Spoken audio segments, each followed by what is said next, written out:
ढेर सारे आयाम हैं। थोड़ी सी चर्चा चली थी, मैं कहीं गया हुआ था, कबीर साहब के ढेर सारे फॉलोवर्स थे, उन्हीं के बीच बैठा हुआ था। तो उन्होंने कहा कि स्वामी जी आप कौन सी उपासना करते हैं, हम लोगों को पता नहीं चलता।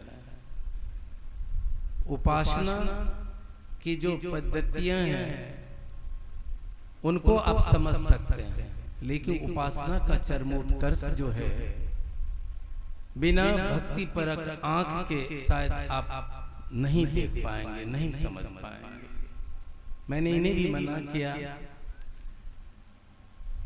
और मैं अभी भी कहता हूं इस मंच से, धर्म नहीं है, ईश्वर नहीं है, ब्रह्मांड नहीं है, पिंड नहीं है और बुद्धत्व या संतत्व को उपलब्ध हुआ नहीं जा सकता है, तो फिर हम लोगों को ये गैरिक वस्त्र या सफेद वस्त्र का परित्याग कर देना चाहिए।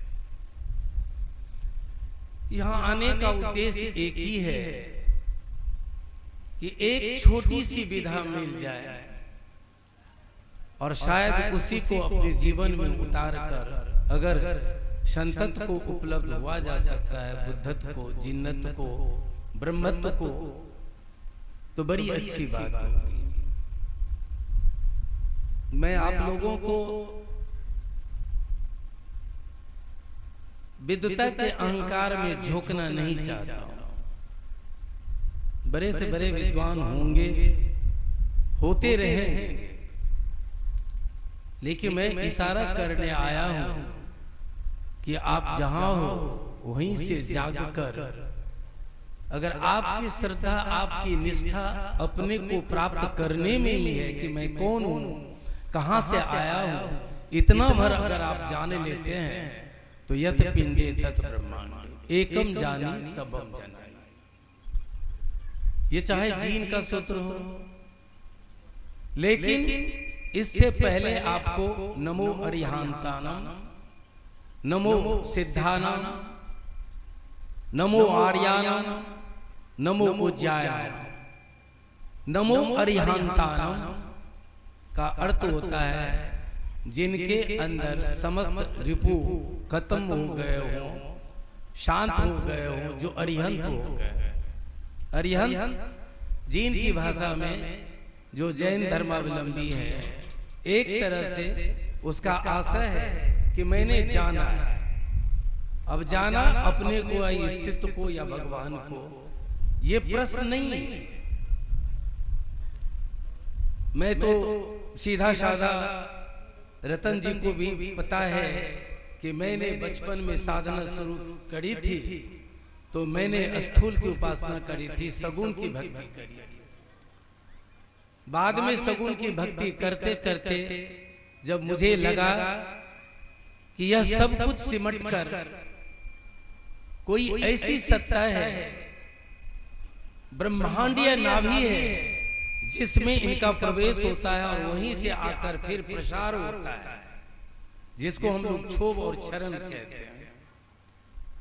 तो फिर मैंने उनको भी आजमाया और देखा, पाया कि बिल्कुल सत्य है। और फिर अंत की एक ऐसी भी अवस्था आई जो मैं क्या कहूं, जितना सत्य सगुण, जितना सत्य निर्गुण, उतना ही सत्य सगुण निर्गुण से परे। आध्यात्म विवाद का प्रश्न नहीं है। भगवान श्री कृष्ण ने आध्यात्म की ओर इशारा करते हुए कहा कि आध्यात्म की परिभाषा बिल्कुल सहज और सरल है, स्वभावो आध्यात्म उच्यते। जिनको आप जीव कहते हैं, इन्हीं को लोग आत्म जीवात्मा कहते, इन्हीं को परमात्मा कहते। इस तत्व को जानना ही आध्यात्म है। अगर आप जानते हैं तो आध्यात्मिक हैं, आप नहीं जानते हैं तो आध्यात्म के पथ पर चलने की चेष्टा करते हैं। मुझे विवेकानंद महाराज की बात याद आती है। समय नहीं है कि मैं गीता के सातों श्लोक सुनाऊं और आपको उनका विश्लेषण बताऊं। अपनी अपनी साधना के अनुकूल सभी लोग गीता की व्याख्या करते हैं, जिनकी जितनी पहुंच होती है उसी रूप में उनका स्पर्श करते, जिनकी जितनी पात्रता है उस सागर से उतना ही लोग ले पाता है। स्वभावो आध्यात्म उच्यते। फिर इसके पीछे है कि आप कौन हो, कहां से आए हो, ये तो स्वस्वरूप है। लेकिन जब लोग पिंड को जानते हैं तो फिर ब्रह्मांड कहां है। यदि नदी बह रही है तो नदी अंत में जाके कहां किस में विलीन हो जाती है। जिस बड़ी नदी में या वो बड़ी नदी सागर में विलीन होती है तो ये भी जानना है कि वो सागर क्या है। लेकिन नदी जब तक नदी है, हो रही है, बह रही है, बहते बहते जिस जगह पे जाके सागर से मिलती है उससे पहले तो नदी है, लेकिन सागर में विलीन के बाद नदी की पहचान मिट जाती है। ऐसे ही अगर हम सबों की साधना होती रहे और उस चरमोत्कर्ष को प्राप्त कर लें, तब पता चलेगा कि धर्म का स्वरूप क्या है और स्व का स्वरूप क्या है, पर स्वरूप क्या है। स्व स्वरूप पर स्वरूप के बीच एक विरोधात्मक भाव है, जिसको आप लोग कहते हैं रिपु, विरोध का स्वरूप। काम, क्रोध, लोभ, मद, मोह, अहंकार, ये कट रिपु है। तो इनसे निपटने के लिए कुछ तो उपाय होंगे, ये उपाय स्वरूप है। इसी में आप स्मरण कहिए, जप कहिए तो जप को लोगों ने बांटा है, वाचिक जप, उपांशु जप, मानस जप। लेकिन बहुत ऊपर जाना चाहते हैं साधना के जगत में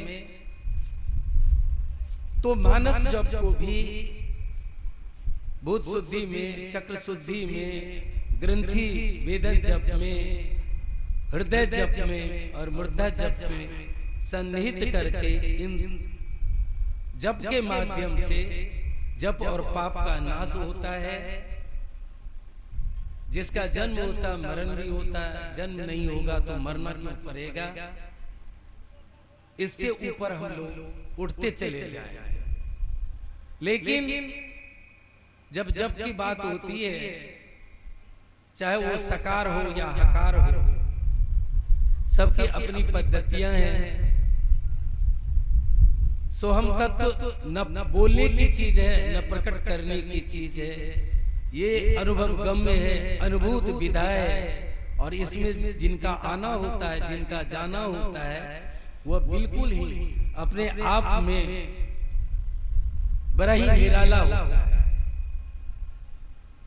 और ऐसे संत और महात्माओं के बीच रहने से आपको उतना ही आनंद होगा जैसे कि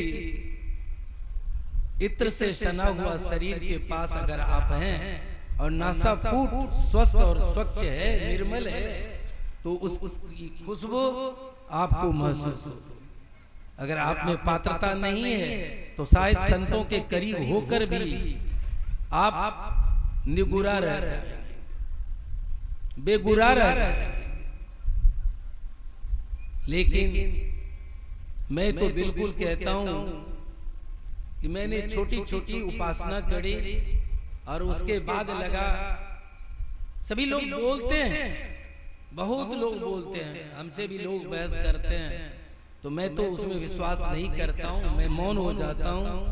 कहा चलो बाबा, तेरी ही कमली अच्छी, तेरी ही लटकी अच्छी, तेरे ही मृदंग अच्छे, तेरे ही नाल अच्छे, तेरे ही वायलियन तानपुरा अच्छे, मैं तो निगुरा ठहरा, मैं क्या बताऊं। लेकिन मैंने रतन जी को कहा कि रतन जी, हम सभी शाखाओं को, वेद की शाखाओं को नहीं समझ सकते, ध्यान के माध्यम से जीवन में नहीं उतार सकते, तो कम से कम जो मुख्य 108 उपनिषदें हैं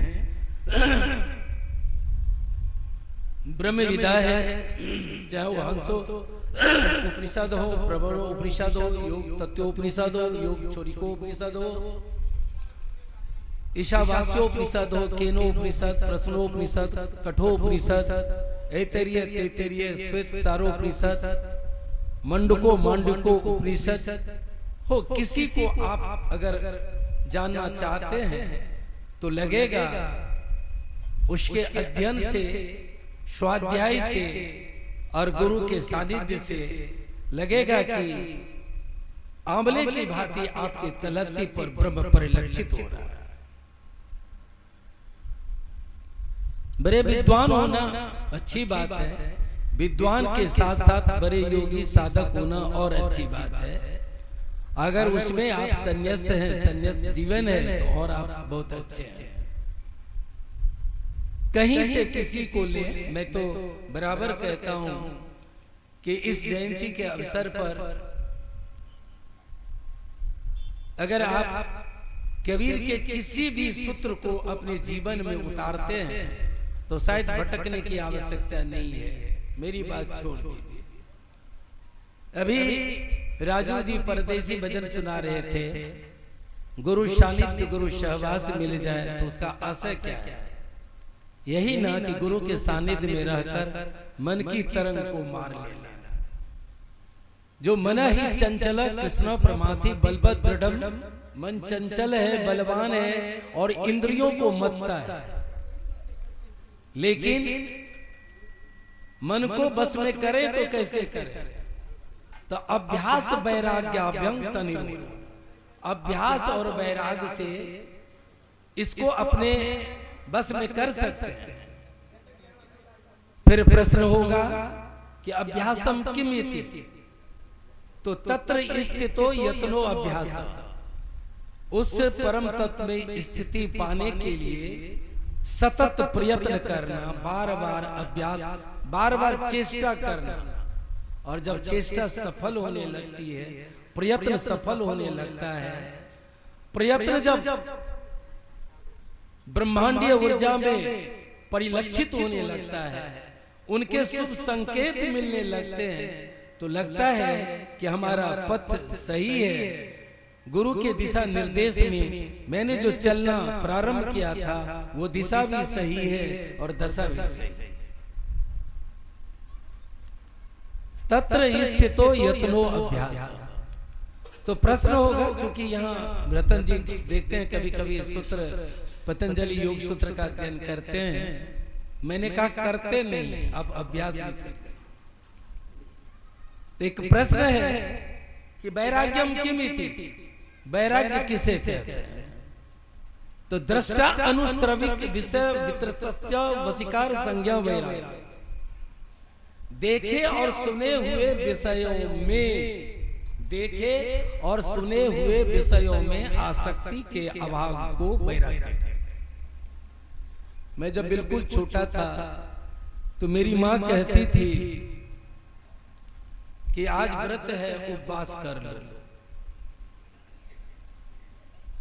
तो मैंने अपनी माँ से कहा कि और रोज तो सुबह में भूख लगती नहीं थी, लेकिन जैसे ही तूने व्रत का नाम बताया तो भूख तो तेज हो गई।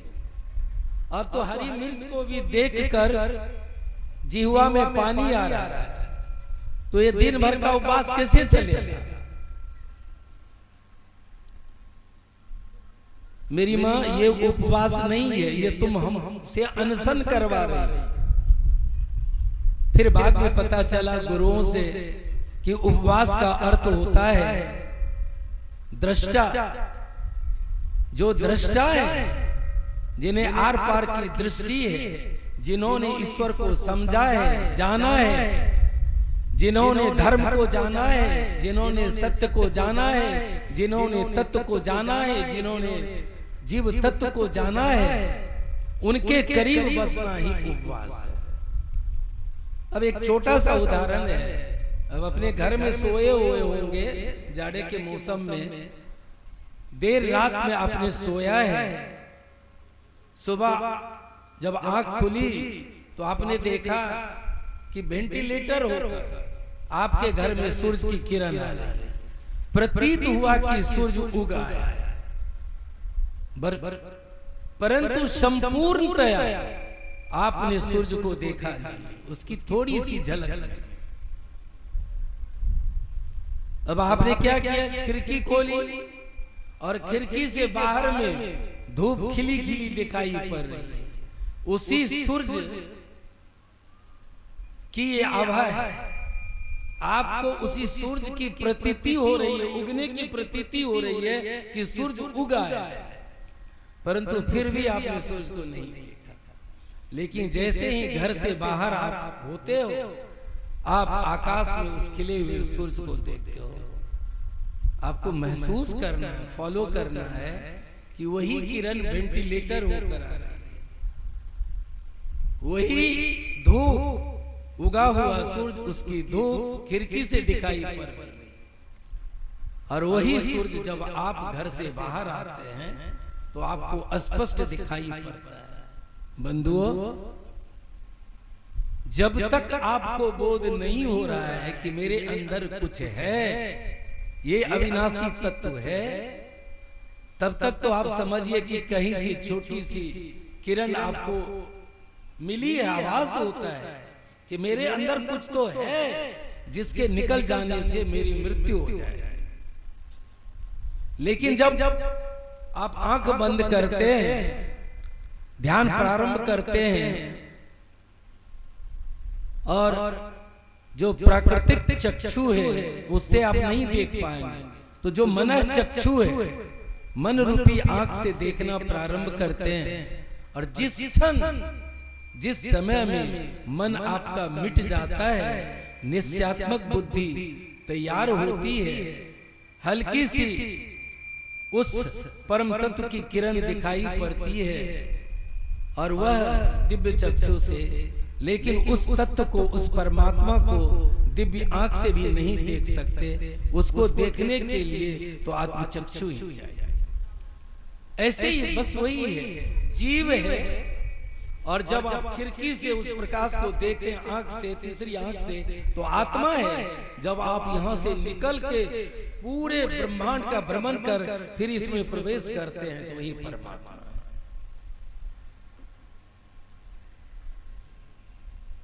एक छोटी सी बात स्वामी विवेकानंद महाराज की बात मैं बताऊं।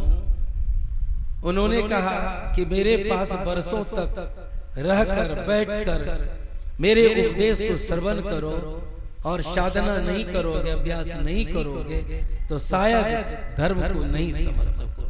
और उनकी ये परिभाषा बड़ी अच्छी लगी मुझे। उन्होंने कहा, no man can be religious without perception. If you don't have perception, really you are not a perfect religious man. No man can be religious. कोई भी आदमी धार्मिक तब तक नहीं हो सकता है विदाउट परसेप्शन। परसेप्शन का मतलब आत्म साक्षात्कार, परसेप्शन का मतलब भगवान का प्रत्यक्ष दर्शन। अब हाथ पैर वाले भगवान आएंगे, ऐसा भी होता है। तो रामकृष्ण परमहंस महाराज की बात याद आती है। उन्होंने कहा, ईश्वर का ध्यान करते वक्त तुम अपने मन को कूटस्थ ब्रह्म में स्थिर नहीं कर पाओगे। इसके लिए तुम्हें पहले अव्यक्त का सहारा नहीं लेना है, व्यक्त इष्ट का सहारा लेना होता है। और व्यक्त इष्ट जो लोग गुरु को सर्वश्रेष्ठ, सर्वोपरि, सर्वसत्ता के परिचायक मानते हैं, तो आप वहां से उनके ध्यान से शुरू करिए। अगर वो भी आपके ध्यान में प्रत्यक्ष उतर जाता है तो समझना कि सगुण की उपासना पूरी होगी। और उसके बाद जब आप ऐसा नहीं करो, उसके बाद क्या करना है, तो यहां से अपने मन को हटाकर अब क्या करना है, मुखारबिंद में समा लेना। भागवत में भी अगर जाएंगे, द्वादश स्कंद के नहीं, एकादश स्कंद के 14वें अध्याय में आप प्रवेश करेंगे तो आपको पता चलेगा उद्धव और कृष्ण का संवाद है। कहते हैं कि मुमुक्षा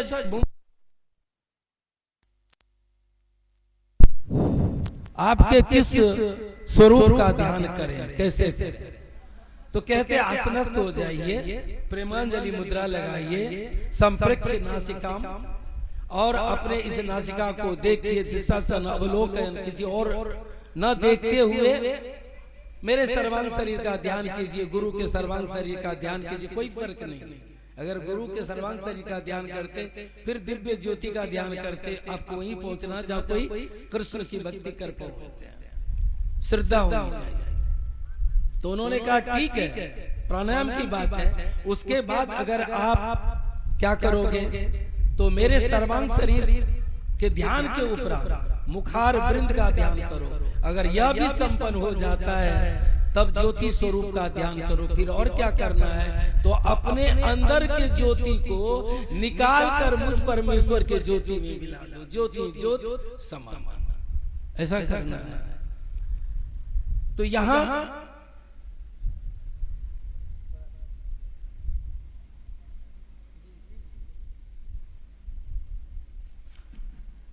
यही है, और सभी संतों का वही आशय है कि आपको संतत्व को उपलब्ध होना है, आपको बुद्धत्व को उपलब्ध होना है, आपको बोध हो जाना है कि मेरे आने जाने का क्या औचित्य है, मैं क्यों यहाँ आया। अगर तुलसीदास जी को बहुत सारे लोगों ने पढ़ा भी होगा, जाना भी होगा, तो तुलसीदास जी भी तो यही कहते हैं कि बड़े भाग मानुष तन पावा, सुर दुर्लभ सदग्रंथ गावा, साधन धाम मोक्ष कर द्वारा, पाई न जई परलोक सवारा, सो परतर दुख पावई, सिर धुनि धुनि पछताए, काल ही कर्म ही ईश्वर ही मिथ्या दोष लगाए। क्यों भाई, तो नर्तन पाई विषय मन देई, पलट सुदाते सट बिसले। यही, और इसके लिए करना, मैं तो कहता हूं कि तुलसीदास जी ने तो इतनी सरल विधा दी है रामचरितमानस के शुरू में ही कि श्री गुरु पद नख मणिगण ज्योति सुमरत दिव्य दृष्टि। अब पता नहीं कि श्री गुरु पद नख मणिगण ज्योति, श्री गुरु महाराज के पद के नख पर मणिगण ज्योति, कई मणियों के समूह से जो ज्योति निकलती है, उस ज्योति का ध्यान कीजिए। तो प्रश्न होगा कि आपने तो कोई मणि नहीं देखी है, न तैल मणि, न घृत मणि, न चिंता मणि, न रुद्रयामल, न कौस्तुभ मणि, न आप गोमेद मणि, न नील मणि, न हीरक मणि। लेकिन मैं कहता हूं कि दो मणि आप रोज देखते हैं।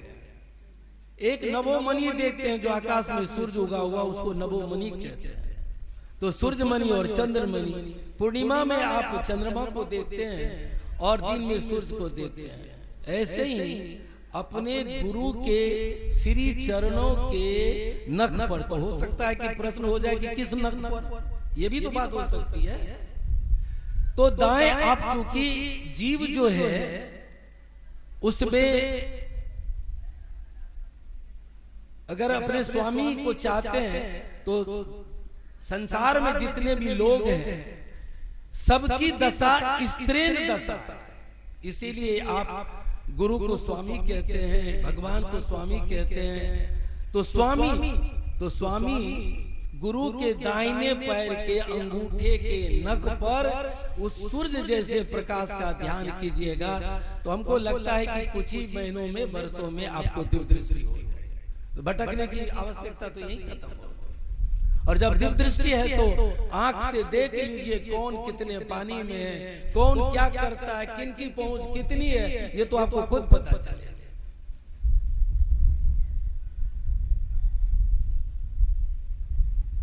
फिर मैं आपको इशारा करूं, ये प्रश्न आपका हो सकता है कि आखिर पहचान कैसे हो।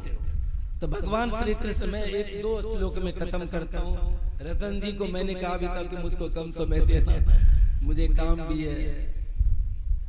अर्जुन और कृष्ण का संवाद गीता है, विषाद योग भी है, भ्रम भी आया है। भगवान अभी प्रेरित करते करते करते करते ऊंचाई पर ले जाकर जब उन्होंने अपना दिव्य रूप दिखाया, देख नहीं पा रहा था।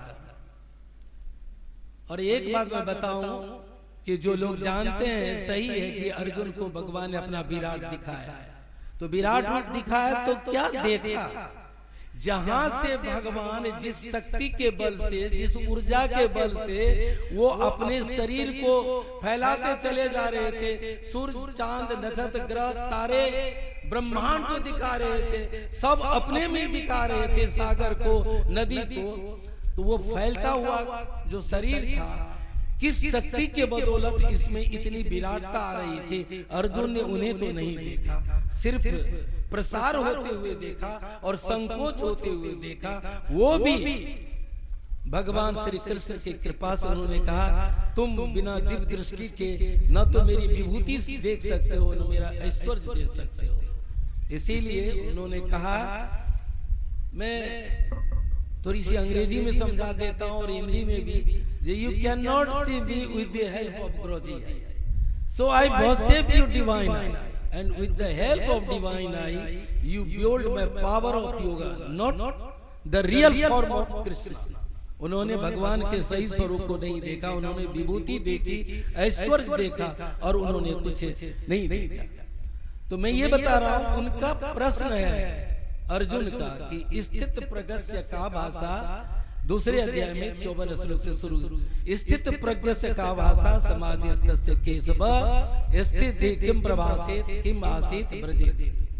जिनकी समाधि लगी है कैसे बोलते हैं, कैसे बैठते हैं, कैसे चलते हैं, उनकी आंख कैसी होती है। अच्छा एक बात बताइए, कोई आपके गांव में ऐसा व्यक्ति जिसने शराब पी ली है, क्या उनकी चाल से आपको पता नहीं चलेगा कि इसने शराब पी रखी है? क्या जिन्होंने नाम जपा है तो नहीं जान सकता कि नाम कुमारी नाम नानका चरहत रहत दिन रहे, हमेशा मोही लागी राम कुमारी हो। मीरा कहती रिम झिम मेरा बरसे भीजे तनसारी हो, मोही लागी राम कुमारी। अब क्या है, सदगुरु वेद बताया होली भरम की बारी हो, मोही लागी राम कुमारी। तो कैसे बैठते हैं, कैसे चलते हैं, कैसे उठते हैं, उनका प्रभाव प्रवेग क्या है, समाधित पुरुषों का जो प्रवाह है वो कैसा है। तो भगवान कहते हैं कि प्रजाति यदा कामान सर्वान पार्थ मनोगतान आत्मनेव आत्मन तुष्ट स्थित प्रगस्य तदा उच्यते। प्रजाति का अर्थ होता है मन में स्थित सभी कामनाओं का परित्याग, यहाँ तक न मोक्षस्य आकांक्षा भव विभव वांछा भी चौन में न विज्ञान अपेक्षा शशि मुखे सुखेक्षा भी। भरत जी भी कह रहे हैं, अर्दन दर्दन काम रुचि गति न चहु निर्वाण जन्म जन्म सिया राम पद यह वरदान। चैतन्य महाप्रभु कहते न धनम न जन्म न सुंदरी कवितांग जगदीश कामये मम जन्मनी जन्मनेश्वरी भव अहित की तुई भवदाव भक्ति अहित की तुई। कारण जब वर्षा होने लगे स्थिति का, तो समझिए कि अब आप लबालब है। अब किस धारा में बहकर ये आगे की नदी में बह जाए और इसी से बहते बहते आप सागर में जाएं, ये तो उनकी कृपा। और आप समझोगे, कोई और समझेगा कैसे? थोड़ी सी उनको खुशबू मिलेगी, इससे ज्यादा कुछ नहीं। फिर और क्या, दुखेशु अनुद्विग्मना सुखेशु विगत स्प्रिय वितराग भय क्रोध स्थिर धीर मुनि उच्यते। यह सर्वत्र अणविस्नेह तत्व तत्व प्राप्त शुभ अशुभम न विनंदती न द्वेष्टि तस् प्रज्ञा प्रतिष्ठिता। कबीर जयंती के अवसर पर मैं ये आप लोगों को इशारा करता हूँ, ले जाना चाहता हूँ। जब संत शिरोमणि कबीर साहब ने यह दिशा निर्देश दिया है हम मानवों के लिए कि मन की तरंग मार लो बस हो गया भजन, आदत बुरी संभाल लो बस हो गया भजन। नहीं, तुम आए कहां से बंदे, जाना कहां तुम्हें है, मन में विचार लो बस हो गया भजन। और क्या कहना है, साफ साफ सदगुरु कबीर का निज रूप को निहार लो बस हो गया भजन। इन्हीं शब्दों के साथ मैं स्वामी दुर्गानंद विदा लेता हूँ। बोलिए सदगुरु महाराज की।